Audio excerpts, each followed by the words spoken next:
So one of my homeboys was like, "Yo, Greg, why you ain't really podcasting like that?" And I was like, "Oh, like I think we hit a peak. We did." And then this came out. This came out. It's the recent major podcast deals. Obviously, we know Joe, 250 mil. Then you got Alex Cooper. Shout out to her because she was really nice when I met her for Call Her Daddy, right? 125 million. But do y'all notice a pattern? Y'all notice a pattern? I don't see Joe Budden on there. I don't see Rod and Karen from the Black Guy Who Tips. I don't see Horrible Decisions. Like, once upon a time, Spotify did like a black podcasters creative like program where they had a lot of different podcasters come on, and I don't know if they paid them. I don't know the logistics. However, right around the time that the contract renewals for some of the bigger names were around, guess what? They ditched that. I thought that was a little bit weird. So now that I see people like Smartless and even the Kelsey brothers and Dax, they're getting M's. They're getting M's. And I'm like, oh, my podcast. Shout out to, Young Black and Bother. Shout out to, well, we don't do that show anymore, but shout out to the show that we did. Yeah, like, it just very interesting that when I think about podcasting now, I'm like, it's always been for the fun of it. And I know a lot of people think having a podcast makes you get famous.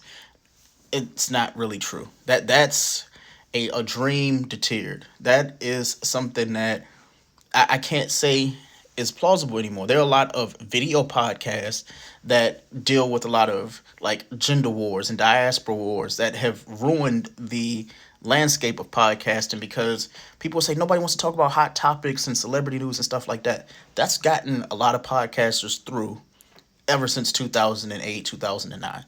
A lot of your favorite podcasts stole ideas from those other podcasts.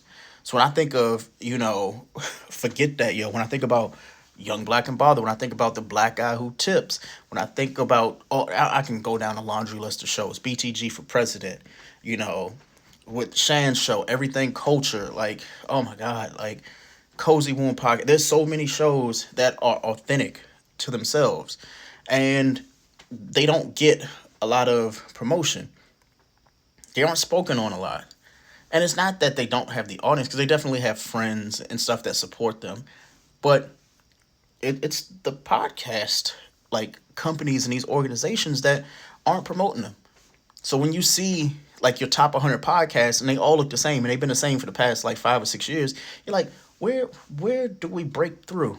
Where do podcasters that actually want to podcast and aren't just going to put out 6 episodes a year, those podcasts that they were hot for like 6 months and then they just disappeared. Next thing you know, they got another podcast and another podcast every year.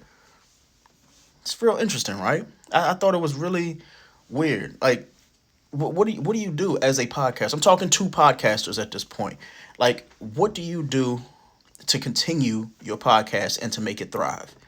Do you go and you continue to do the show as is? Do you change things up?